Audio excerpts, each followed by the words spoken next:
Hello students, आपका मेरी बनाई के चैनल में स्वागत है। आज हम चैप्टर 5 डाटा हैंडलिंग आंकड़ों का प्रबंधन के बारे में पढ़ेंगे। हम इस वीडियो में आपको इंट्रोडक्शन ऑफ चैप्टर 5 के बारे में बताएंगे। ये जो चैप्टर है 8th क्लास से लिया गया है। इसमें हम पढ़ेंगे डाटा क्या होता है, जो आलेख होते हैं वो कितने प्रकार के होते हैं, उनको हम कैसे बनाते हैं और उनका क्या मतलब होता है। तो आइए सबसे पहले हम देखते हैं कि डाटा क्यों बनाया जाता है। तो इसके कुछ क्वेश्चन हैं, इनको पहले समझते हैं कि क्या मीनिंग हुआ। जैसे पहला है, पिछले 10 टेस्ट मैचों में एक बल्लेबाज द्वारा बनाए गए रन। तो हमने डाटा क्यों बनाना है। मान लो कोई बल्लेबाज है, उसने पिछले जो टेस्ट मैच खेले 10 टेस्ट मैच खेले, तो हर एक मैच में अलग अलग रन बनाए होंगे। ऐसा तो हो नहीं सकता कि सब मैचों में एक जैसे रन बनाए, कि सेंचुरी ही बनाए। कभी वो जल्दी आउट हो जाएगा, कभी वो ज़्यादा रन बनाएगा।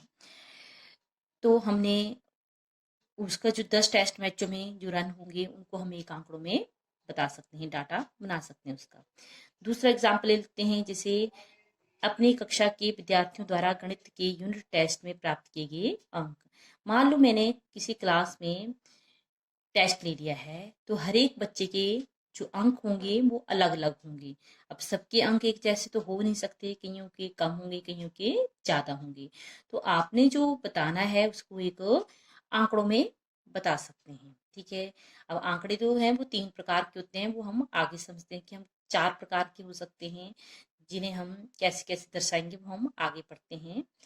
अब डाटा और क्यों बनाते हैं। मान लो आपके मित्र द्वारा पढ़ी गई कहानियों की पुस्तकें।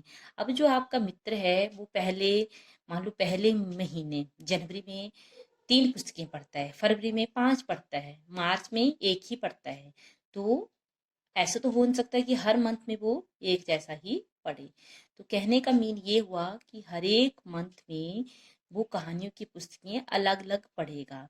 तो जो हम डाटा बनाएंगे कि जनवरी में कितनी पुस्तकें पढ़ी, फरवरी में कितनी पढ़ी, मार्च में कितनी, अप्रैल में कितनी पढ़ी, तो उसको हम आंकड़ों से दर्शाएंगे, आलेख से दर्शाएंगे, ग्राफ से दर्शा सकते हैं, या एक सिंपली आंकड़ा भी बना सकते हैं, ठीक है। तो लिखा है, इन सभी परिस्थितियों में एकत्रित की गई सूचनाएं डाटा कहलाती हैं या आंकड़े कहलाती हैं।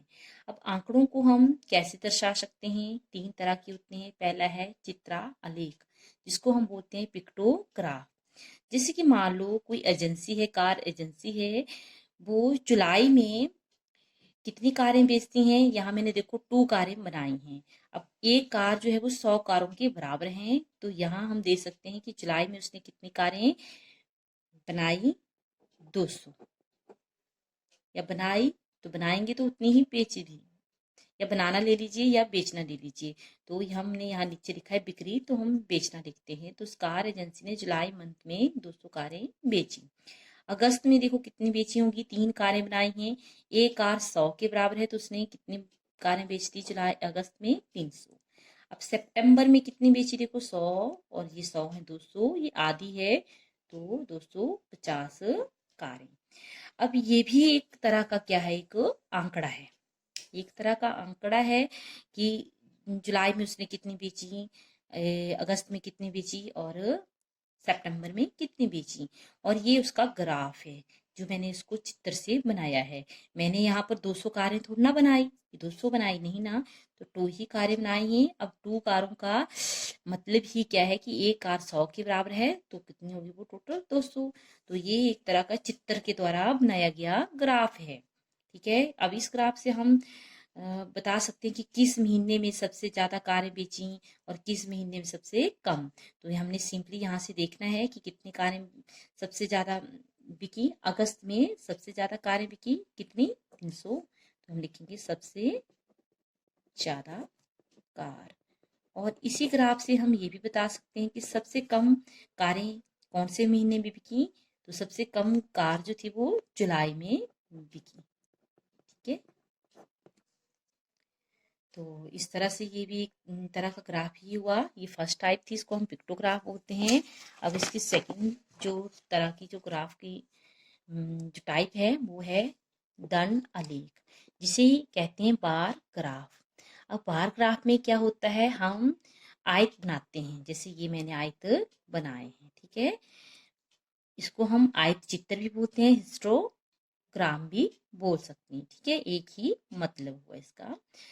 तो अब इसमें जो हम डाटा बनाएंगे वो हम किस तरह से लेंगे, जैसे कक्षा 8th में विद्यार्थियों की संख्या और एक तरफ मैंने लिख दिया है वर्ष। तो इसका क्या मतलब हुआ कि 2003 से लेकर 2004 तक कितने विद्यार्थी थे 8th क्लास में, 100, ठीक है। तो ये जो बार ग्राफ है ये भी हमें आंकड़े बता रहा है, ठीक है। जो आंकड़े हैं वो हमने इस बार ग्राफ से दर्शाए हैं, ठीक है। अब 2004 से लेकर 2005 तक कितने विद्यार्थियों की संख्या थी, वो हम देख सकते हैं 200 विद्यार्थी। 2005 से 2006 तक कितने विद्यार्थी 8th क्लास में एडमिशन ली, 250। और 2006 से लेकर 2007 तक कितने विद्यार्थी थे, देखिए आप सिंपली सीधा लाइन लेके बता सकते हैं 150। तो हमने बार ग्राफ से सिंपली हमने बता दिया कि 2003 से लेकर 2000 तक कितने हुए, 2004 से 5 तक कितने विद्यार्थियों ने, और 2006 से 2007 तक कितने लिए। अब इस ग्राफ से हम कोई भी क्वेश्चन एकदम पता कर सकते हैं कि सबसे ज़्यादा विद्यार्थी जो हैं वो कौन से वर्ष में एडमिशन ली, तो वो है 2005 से लेकर 2006 तक सबसे अधिक, ये आंसर मिल गया। अब हम ये भी बता सकते हैं कि सबसे कम जो है वो कौन से वर्ष में विद्यार्थियों की संख्या रही, तो ये सबसे कम विद्यार्थी जो हैं वो 8th क्लास में उन्होंने एडमिशन ली। तो बार ग्राफ, या हम सिंपली बोल सकते हैं ग्राफ का जो यूज होता है वो होता है कि हम उसको देख के ही बहुत सारे आंसरों का पता लगा सकते हैं। अब हमने वो पूरा तरह का जो दंड आलेख है, जो आंकड़ा है वो नहीं देखना है, हमने सिंपली ग्राफ देखना है, और यहाँ से हम पता कर लेंगे कि जो 4 साल में थे वो कितने विद्यार्थी टोटल एडमिशन ली, टोटल भी निकाल सकते हैं, सबसे कम कितने रहे, सबसे ज़्यादा कितने रहे, बीच में कितने रहे, ठीक है, कम हुए, बड़े, इससे बहुत सारे क्वेश्चनों का जवाब मिल जाता है। अब तीसरे टाइप का जो ग्राफ होता है, या हम बता सकते हैं कि हम आंकड़ों को तीसरे टाइप से कैसे बता सकते हैं, ये होता है आंकड़ों के दो समूहों को एक साथ दर्शाना।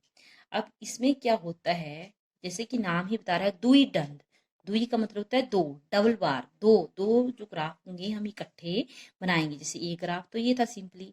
अब ऐसे ही दो ग्राफों का कॉम्बिनेशन होगा, जैसे कि ये है।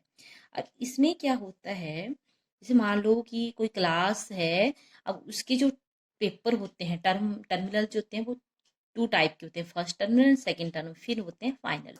अगर मैंने पता करना है कि किसी क्लास के जो विद्यार्थी है, एक ही विद्यार्थी ले लीजिए, कोई क्लास का एक विद्यार्थी है, उसके द्वारा प्राप्त किए गए अंक। अब फर्स्ट टर्म में गणित में अलग नंबर होंगे, सेकंड टर्म में अलग होंगे। ऐसा तो नहीं हो सकता कि 50 नंबर आपको फर्स्ट टर्म में आए और सेकंड में भी 50 ही आए, ऐसा तो हो नहीं सकता, अलग अलग आएंगे ना। तो हम इस ग्राफ से हम बता सकते हैं कि उस विद्यार्थी को फर्स्ट टर्म में, ये जो पहला है वो फर्स्ट टर्म ले लीजिए, दूसरे को हम मान लीजिए सेकंड है, सेकंड टर्म, इस तरह से। तो ये इकट्ठा दिखाया गया है, इस तरह का ग्राफ जो है दो ग्राफों का कॉम्बिनेशन है। अब जैसे गणित में उस विद्यार्थी को फर्स्ट टर्म में 30 नंबर आए और सेकंड टर्मिनल में कितने आ गए, 60, वैसे ही समाज में उस विद्यार्थी को 50 आते हैं फर्स्ट टर्मिनल में, और सेकंड टर्मिनल में आ गए उसको 70। तो देखो हम जो है उस आंकड़ों को ग्राफ से भी बता सकते हैं कि गणित विज्ञान में उस बच्चे को 50 नंबर आए फर्स्ट टर्म में, और सेकंड में कितने आए, 80। तो हम सिंपली ग्राफ देख के ही बता सकते हैं कि उसको कौन से टर्म में कितने नंबर आ रहे हैं, कौन से में कितने आ रहे हैं, कितने ज़्यादा बढ़े कि कम हुए कि इंक्रीज हो रहे हैं, कि हाईएस्ट नंबर कितने आए, सबसे कम नंबर उसके कितने रहे, फर्स्ट टर्मिनल में सबसे कम नंबर उसको देखो गणित में आए, और वैसे ही सेकंड टर्म में सबसे कम नंबर भी उसको गणित में आए, और सबसे ज़्यादा देखो विज्ञान में आ रहे हैं उस बच्चे को सबसे ज़्यादा नंबर सेकंड टर्मिनल में, और फर्स्ट टर्मिनल में सबसे ज़्यादा नंबर किस में आ रहे हैं, देखो 50-50 दोनों में सेम आ रहा है, समाज और विज्ञान में। तो बहुत सारे क्वेश्चन होते हैं जिनका आंसर हम सिंपली ग्राफ देख के बता सकते हैं, हमें पूरा आंकड़ा देखने की जरूरत नहीं होती है। तो ये तीसरी तरह का ग्राफ हुआ। अब एक चौथी तरह का ग्राफ भी होता है जिसके द्वारा भी हम आंकड़ों को दर्शा सकते हैं, उसको कहते हैं पाई ग्राफ, पाई चार्ट, वृत्त आलेख।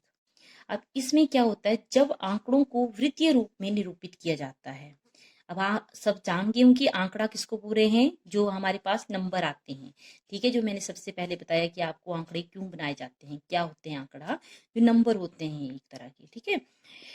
जब आंकड़ों को वृत्तीय रूप में निरूपित किया जाता है तो उसे वृत्त आलेख कहते हैं। जैसे कि मान लो 360 व्यक्ति हैं, मैंने उनसे पूछा कि आपको ऋतुएं कौन सी ऋतु पसंद है, तो ऐसा तो हो नहीं सकता कि सबको एक ही ऋतु पसंद हो। अब 360 व्यक्तियों में से जो 90 व्यक्ति हैं उनको गर्मी अच्छी लगती है, 120 व्यक्तियों को वर्षा अच्छी लगती है, और 150 व्यक्ति ऐसे उनको ठंड अच्छी लगती है, ठीक है। अब ऐसा तो नहीं है कि सबको एक जैसी जो ऋतु है वो अच्छी लग रही है कि, ठीक है, सबको अलग अलग, सबके लाइक्स जो हैं वो अलग अलग हैं। तो हमने क्या करना है, अब इस जो डाटा है, इस डाटा को हम ग्राफ से निरूपित कर सकते हैं, ठीक है। ये तो एक तरह का आंकड़ा है कि ये हुए हमारे पास। अब हमने उसको एक ग्राफ में व्यक्त करना है, कौन से में, वृत्तीय आलेख में। उसको हम कैसे बताएंगे, देखो जैसे कि ये मैंने एक वृत्त बनाया है। अब यहाँ पर मैं सिंपली इस वृत्त को देख के मैं बता सकती हूँ कि ये 90 लोग जो हैं वो गर्मी पसंद करते हैं, 120 लोग जो हैं वो रेनी पसंद कर रहे हैं, और 150 ठंड पसंद कर रहे हैं। इस ग्राफ से हम और भी देख सकते हैं परसेंटेज। अब हम परसेंटेज, देखो मैंने ये निकाली है, कैसे निकालेंगे, जो जितने व्यक्ति हैं वो टोटल, जितने टोटल व्यक्ति हैं उनसे डिवाइड करेंगे और इंटू 100। तो इसको जब डिवाइड किया तो 25% आ गए। वैसे ही वर्षा को किया हमने डिवाइड, वर्षा ऋतु कितने व्यक्तियों को पसंद आ रही है परसेंटेज में निकालना होगा। तो 120 को डिवाइड किया 360 से और गुणा कर दिया 100 से, तो हमारे पास 33% आ गया। वैसे ही ठंड जो है वो 40% आ गई। अब इस सभी को हमने जब ग्राफ में प्लॉट किया तो हमने बता सकते हैं कि जो गर्मी है वो 25% लोगों को अच्छी लगी। वैसे ये 33% देखो, और ये कितनी आ रही है हमारे पास 40%। अब इसी सिंपली ग्राफ से मैं बता सकती हूँ कि सबसे ज्यादा अच्छी ऋतु जो लगी वो ठंड की लगी, सबसे कम जो पसंद की वो गर्मी की लगी। देखो लग रहा है ना, ये कम रीजन इसका जो शेड किया गया वो है, ये रेनिंग और ये विंटर। तो इस तरह से भी अगर किसी आंकड़ों को हम ग्राफ में बताते हैं, वृत्त के रूप में बताते हैं, तो उसको पाई चार्ट कहते हैं। तो आंकड़ों को दर्शाने के लिए हमने 4 तरह के ग्राफ पढ़ लिए हैं, ठीक है। तो हम किसी तरह से भी बता सकते हैं। इनके जो आधारित, इन ग्राफों के ऊपर आधारित जो क्वेश्चन है वो हम एक्सरसाइज में पढ़ते हैं। आप मेरी वीडियोस देख सकते हैं जिनमें मैंने इनके आधार के ऊपर, जिस पाई चार्ट के ऊपर बहुत सारे क्वेश्चन बताए हैं, जो दंड लेख हैं उनके ऊपर भी बताए हैं, 7th 8th क्लास से लिए गए हैं वो क्वेश्चन। और द्विदंडीय आलेख बताया मैंने, उसमें जो 7th क्लास से एक्सरसाइज के क्वेश्चन लिए गए हैं। और ये पिक्टोग्राफ जो है वो 6th क्लास में है। वीडियोस में 6th क्लास की भी बनाऊंगी, वहां पर मैं आपको उसके बारे में अधिक बताऊंगी, ठीक है। तो आज के लिए इतना ही काफ़ी है। आप आशा करती हूँ कि आपको ये वीडियोस पसंद आई होगी। अगर अच्छी लगी होगी please like share and subscribe my channel. Next question next video, तब तक के लिए बाय बाय। जय हिंद, जय भारत।